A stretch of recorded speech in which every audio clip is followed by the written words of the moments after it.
Alors bonjour à la maison, bienvenue à votre émission Toute Direction.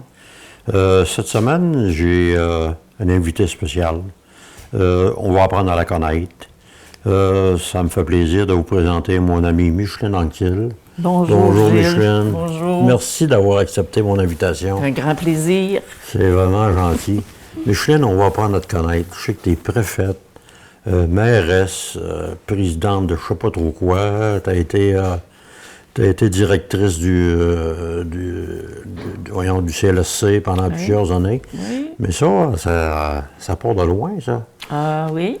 Moi, j'ai été dans mes sources, puis j'ai entendu parler que dans ta famille, il y avait de la politique. Oui, il y avait de la politique dans la famille. Écoute, je suis native de Saint-Pamphile, comté de Villette, en arrière de Saint-Jean-Port-Joli, Montmagny. D'une famille, mes parents étaient agriculteurs. OK. Alors, j'aime beaucoup la terre. Je cultive, je fais mes légumes. Ah, tu fais ton petit jardin? Oh, un grand jardin. Oh! Ah oui, les patates, les tomates, plein de choses. J'adore, j'aime ça. T'as le pouce vert? J'ai toujours aimé ça. Oui, j'ai le pouce vert, je réussis bien. On a vécu toute notre enfance sur une terre avec des parents très vaillants. Oh! Mon père et ma mère, on dit des fois le travail ne fait pas mourir. Mon père est décédé il y a quelques années, à 100 ans. 100 ans? Oui, 100 ans. Et mon Dieu! Et avec toutes ses facultés, à 100 ans. Ça veut dire que c'est une personne qui a travaillé dur sur la terre. Un papa qui a travaillé, oui, avec maman, hein, parce que vraiment, c'est une entreprise de famille. D'ailleurs, c'était un bien de génération en génération. Nous, on a vécu notre enfance avec, comme on disait, papa et puis ma mère. Oui. Les 3 générations dans la même maison. Et tu vois, ma grand-mère, ma mère est décédée, moi j'avais 3 ans, mais maman me disait, c'est de valeur que tu te souviennes peu d'elle, parce que elle m'aimait tellement, j'étais le bébé, là, tu sais, à l'âge de 3 ans. Le mais chouchou. Elle m'aimait tellement qu'elle m'assoyait sur elle, puis à la table, je mangeais dans son assiette. Alors, maman a dit, on a réussi à t'élever à partir de l'âge de 3 ans. Parce qu'avant 3 ans, ma mère, elle voulait pas. Oh! Alors, j'ai été, bon, c'est une anecdote, mais Okay. j'ai été une belle enfance sur la terre. J'aimais pas les animaux, j'avais peur des animaux, mais j'aimais la terre. Alors, moi, j'aimais ça aller au champ, conduire le tracteur, ce que mon père ne voulait pas, parce que j'étais tout petite. L'as-tu fait en cachette? Puis non, mais là, finalement, je pense à force d'insister. Alors, on faisait les foins, je conduisais le tracteur, puis une autre anecdote, un tracteur, tu sais, c'est les freins puis la cloche d'un bord. J'étais pas capable de mettre une patte sur chaque. Pour arrêter le tracteur, il fallait que je mette les 2 pattes sur le même bord, parce que je n'étais pas assez pesante. T'as pas pensé à mettre un bloc de bois? Non, c'était... Ben, enfin, voilà. Alors ça, j'aime ça. J'ai aimé ça et j'aime ça encore. Dans ma vie de tous les jours, j'ai besoin de cet équilibre-là. OK. Alors, tu sais, quand on s'en va au chalet, tu sais, le tracteur à pelouse, c'est à moi, il m'appartient. Oh. Mon chum m'a acheté un tracteur à pelouse la journée de la fête des pères. En plus. Alors, c'est mon tracteur, c'est moi qui fais l'entretien. Et c'est un équilibre, hein? C'est un bel équilibre de vie. Alors, ça a été ça, notre enfance à Saint-Pamphile. Je suis partie de Saint-Pamphile vers Québec. Je suis arrivée à Québec dans les années 70, d'ailleurs, à l'automne. J'ai vécu la crise d'octobre Ah ouais? 70 à Québec, l'armée qui débarque sur Québec, etc. T'as tout vu ça, là? J'ai tout vécu ça. Et à l'époque, pour poursuivre mes études, je restais chez un médecin, un cardiologue de l'hôpital Laval, qui avait 3 enfants et qui voulait héberger une étudiante. Puis mon travail, c'était d'apprendre des leçons aux enfants le soir. Ah. De garder quand les parents étaient sortis et tout. Alors, en même temps que j'ai fait des études, j'ai habité pendant un certain temps. Puis je prenais soin des enfants. C'était ma pension, finalement. Ah, c'est le fun, ça. Alors, j'ai été à Québec quand même 8 ans. 8 ans précisément, de 70 à 78. J'ai étudié à l'Université Laval, Cégep Garneau, Université Laval. Je suis travailleuse sociale de formation. Fait que ça va vous expliquer un petit peu les choses. Avant de m'en venir à Forestville, d'ailleurs, j'ai travaillé au gouvernement à Québec.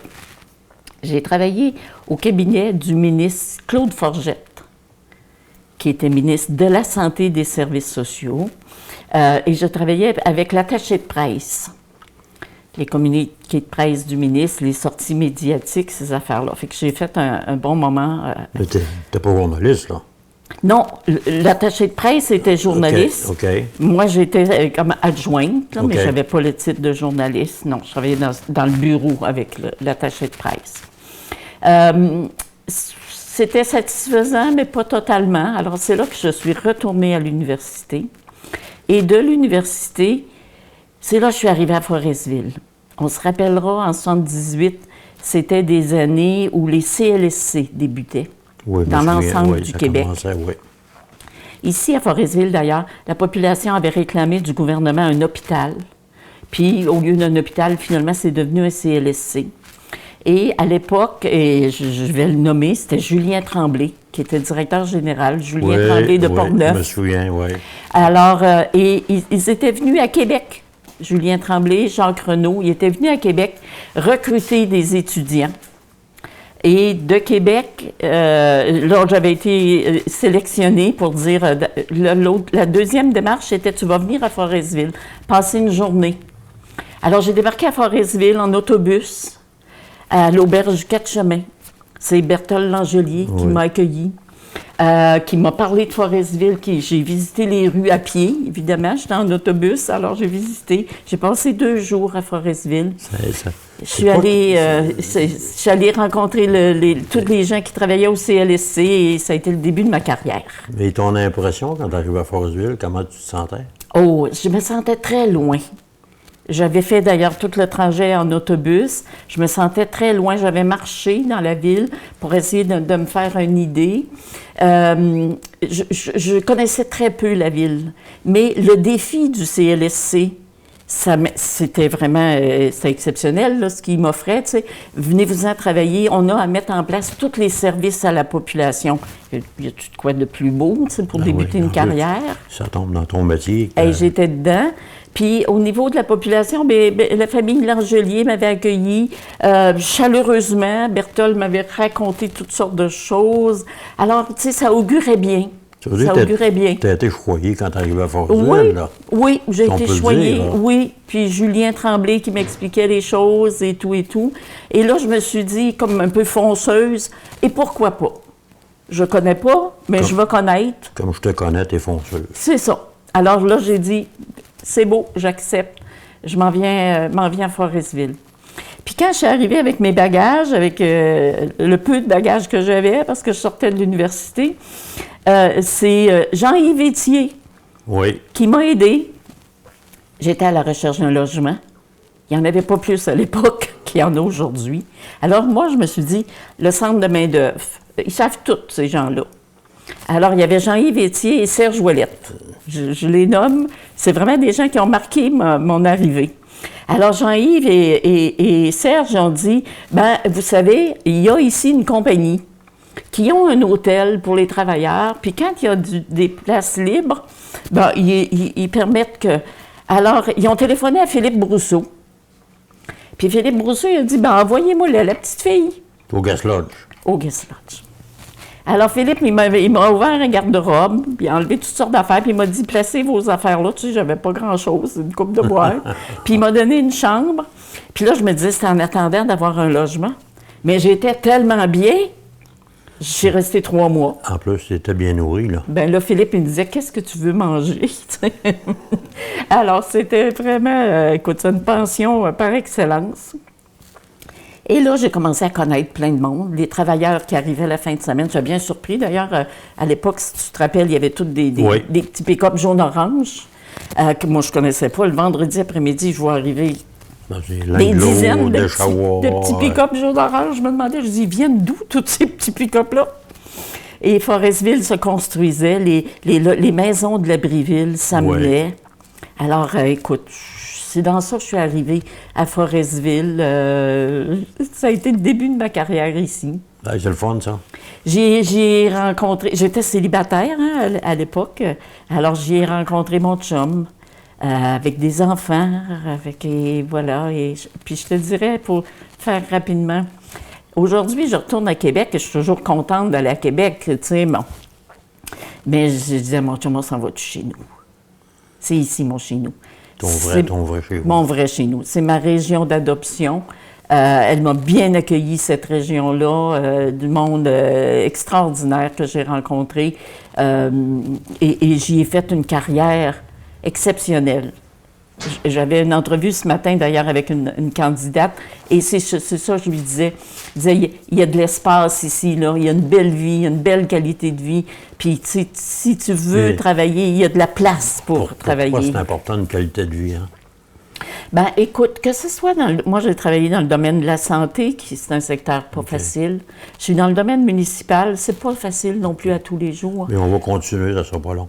On va prendre une petite minute. Parfait. On revient tantôt. On va revenir sur ça. On va revenir tantôt avec Micheline Anctil.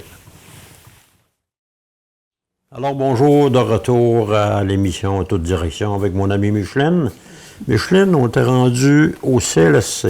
Oui. CLSC, tu me disais tantôt que c'était nouveau, que c'était un défi pour toi. Puis, comment ça s'est déroulé quand t'es arrivé dans le bureau, puis, bon, on ouvre un CLSC, là. C'était quoi ton rôle dans tout ça? Bien, et au début, je suis arrivée comme travailleuse sociale. OK? J'ai travaillé au secteur jeunesse. D'ailleurs, je sais pas si, tu sais, on a une maison des jeunes à Forestville. Elle date de plusieurs années, mais je suis la fondatrice de la maison des jeunes de Forestville. C'est une chose que je savais pas. Non, alors, présidente fondatrice. Alors, tu sais, on mettait en place à l'époque des services, des organismes communautaires. Alors, il y avait tellement de place à l'imagination que c'était magnifique à tous les jours, tu sais. Alors, on a créé les services de périnatalité, la vaccination, les services scolaires, tout était à faire. Alors, et dans toutes mes années de carrière, je vais te dire, j'ai fait tous les paliers de l'organisation. Je suis arrivée comme simple travailleuse sociale. J'ai été chef d'équipe, coordonnatrice, commissaire à la qualité des services, etc. Et en 2009, quand j'ai terminé, j'étais directrice générale du regroupement de la Haute-Côte-Nord. OK, ça veut dire que... On avait regroupé les services de Les-Escoumins, de Bergeronne et de Forestville sous une seule direction. J'étais directrice générale des 3 installations, 300 employés et tout ce qu'on connaît de services de santé et services sociaux de la Haute-Côte-Nord. Quand on part d'une travailleuse sociale, qu'on devient directrice générale de 300 personnes, il faut le faire, là. C'est un beau défi. Ça a été facile ou... Non, c'est pas... Ça a coulé comme... Ah non, tu sais, c'était pas toujours facile. Tu sais. Si on parle au niveau des services sociaux, tu sais, les services sociaux, c'est l'aide à des personnes qui sont en difficulté. Hein. On structure les services, on donne des services. Du côté de la santé, avec les années, tu sais, ça a beaucoup changé aussi. C'est que tu n'as pas toujours les budgets qui sont nécessaires, tu n'as pas toujours les installations, il faut que tu développes des infrastructures. On a agrandi, tu sais, le CHSLD, la partie d'hébergement, elle n'existait pas. On l'a agrandi, on a refait l'urgence. Alors, il faut travailler en même temps, autant dans les infrastructures, les budgets, les ressources humaines. Les personnes qui donnent les services, c'est le plus précieux. Hein? Tout passe par les personnes qui donnent des services. Recruter, donc c'est une gestion. Parce que moi, je me souviens, ton rôle de travailleuse sociale, je me souviens, à un moment donné, je t'avais appelé. Tu as un grand cœur. Moi, je sais que tu as un grand cœur, puis tu réponds à tout le monde. Oui. Tu n'as pas de négatif, à mon point de vue, là. Je t'avais appelé pour quelque chose de particulier, de personnel. OK. Puis tu m'avais répondu. Ça, on en parlera peut-être après l'émission, Oui, si tu t'en souviens pas, là. Oui. Mais j'étais content parce que tu avais rappelé. OK. Là, on voit ton grand cœur, puis ta responsabilité, là. Oh, j'ai quelqu'un en détresse, il faut que je l'appelle, il faut que je l'aide. Oui. Fait que là, ben, moi, c'est ça. C'est juste une petite parenthèse en passant pour montrer que quand tu embarques dans quelque chose, il va au bout, là. Oui. On va tomber dans la politique tantôt, là. Oui. Dans pas long, là. C'est loin, là. Puis des rendu haut dans la politique, là. Puis il faut aimer le monde, hein? Tu sais, Oui, je veux dire, c'est la première qualité, que ce soit dans les services de santé, que ce soit dans la politique que je fais présentement. Il faut être près du monde, aimer le monde, vouloir rencontrer le monde, les écouter, la première des affaires, hein? Puis tenter de trouver des solutions. Moi, là, je suis une fille positive dans la vie. Ça, je le sais. Oui. Bon, il y a des épreuves, il y a toutes sortes de choses. Hein. La vie, elle porte son lot de difficultés. Mais moi, je vais chercher des solutions. Dans ma vie à moi, dans la vie de ma famille, mes enfants, n'importe, puis dans la vie des autres. Quand les gens me questionnent sur quelque chose, bien, j'essaie de bien écouter les choses, mais toujours essayer de dire, il y a des pistes de solutions, il y a des choses qu'on peut faire.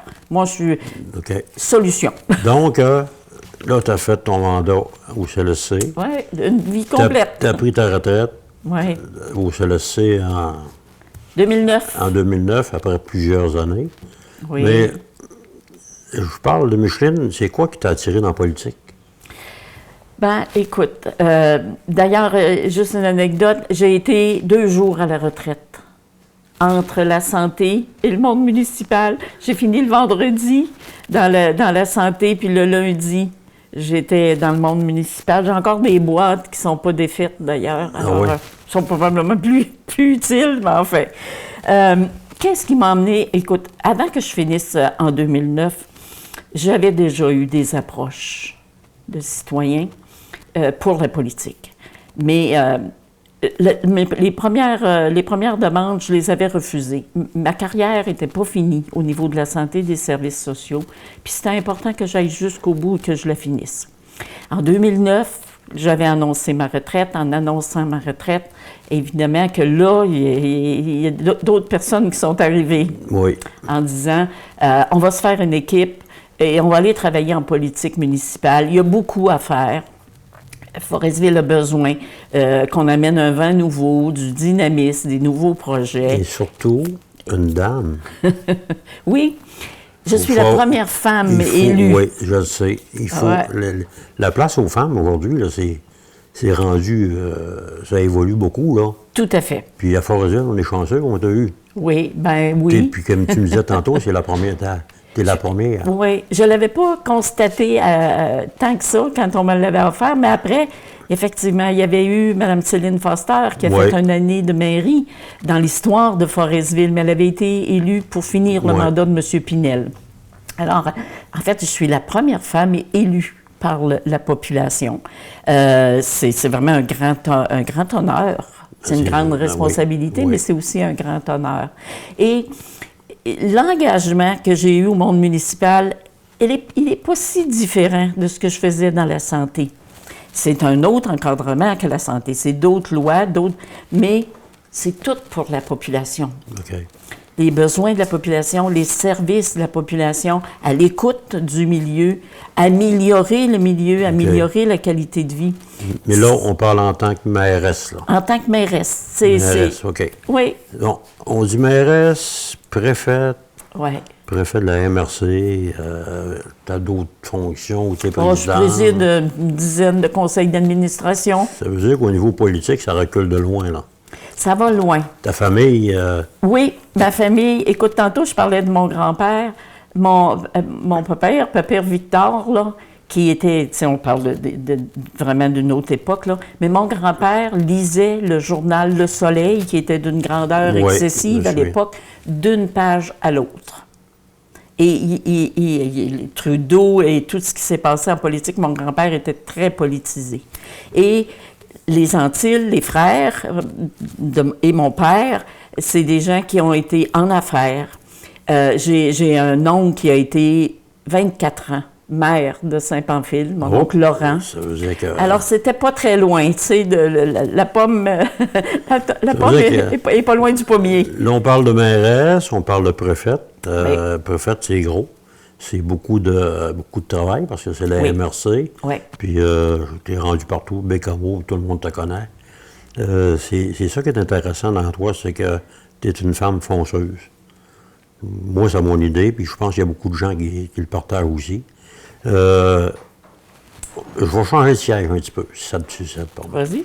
Là, je suis plus animateur, je vais tomber président du conseil d'administration de la télévision communautaire. Je vais en profiter, vu que j'ai Micheline avec moi. Micheline, il faut te remercier de l'apport que tu as amené à la rénovation de notre bâtiment. Je sais personnellement que tu as travaillé fort pour nous autres. Je ne sais pas si tu as payé sur le bon piton, là, mais ça s'est quand même réalisé. Ça s'est concrétisé. Ça s'est concrétisé, puis c'est vraiment... on a des commentaires qu'on a une belle bâtisse. Oui. Puis on a tout rénové notre studio, on a fait beaucoup de choses. C'est en partie grâce à toi.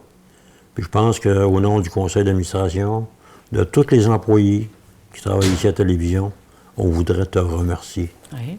Bien. Ça a été vraiment agréable de participation que tu as amené. Je pense que ça a été l'élément déclencheur. Parce que là, à un moment donné, il fallait que... C'était urgent, là. Mais tu sais, Gilles, il faut que je le mentionne, seul, on ne fait pas de miracle. Tout au long de ma vie, j'ai toujours travaillé avec des équipes. Les gens qui nous entourent, là, ils sont précieux. Quel que soit le conseil d'administration, la ville, c'est notre personnel, c'est le conseil de ville, la même affaire au niveau du conseil des maires pour la MRC. Quand on est capable de rallier une équipe, il y a des forces au sein d'une équipe. Le maire ou le préfet ne fait pas des miracles tout seul, bien entouré. Mais c'est une chose, c'est que tu avais confiance en TV. Tu as déjà été sur le conseil d'administration. Fait que la TV, pour toi, c'était pas quelque chose d'inconnu, là. Non. Puis je trouve ça tellement important que nos médias locaux, ils nous permettent de parler à notre population. Ce qu'on fait aujourd'hui, c'est fort agréable, c'est de faire connaître à la population. On apprend à connaître Micheline. Oui, alors vous êtes précieux dans la vie. Ce que les gens à Forestville, ils connaissent pas Micheline, mais là, ils viennent de le connaître. Oui. Tu me contais une anecdote, il y a des gens qui pensaient que tu venais de Forestville. Oui. Tu m'avais conté ça quand on s'est rencontrés. Oui. Fait que c'est vraiment agréable de connaître Micheline, de connaître où elle vient, c'est quoi son parcours. Chacun a son parcours, dans le fond, là. Oui. Moi, je ne suis pas dans la politique, là, mais regarde, pour moi, c'est nouveau ce que je fais là. Animer participer à une émission, l'animer. J'essaie de faire mon possible, puis que ça soit agréable. Puis, tu sais, Gilles, la vie met devant nous, met sur notre parcours moi je dis des portes qui s'ouvrent. Puis c'est à nous de les prendre avec dynamisme, tu sais. Ben, c'est sûr. Puis on découvre des nouvelles personnes, des nouveaux défis. C'est sûr. Ben, le défi, c'est mon défi, j'aime ça. C'est ça. J'adore ça, puis Micheline, il nous reste peu de temps, c'est que moi, ce que je vais faire, je vais dire à la population, merci beaucoup d'avoir été là, être présent, être fidèle à notre émission Toute Direction. C'est notre dernière de la saison. L'année prochaine, l'automne prochain, on va revenir avec une nouvelle émission. J'espère que ça vous a plu. Donnez-moi des commentaires s'il y a quelque chose. Mais pour moi, pour ma part, je vous souhaite de passer une belle été. Et pour ceux qui partent en vacances, soyez prudents. Et ça, c'est important. C'est que moi, je vous dis bonjour, je vous dis salut. On se revoit l'automne prochain. Fait que portez-vous bien. Bye bye.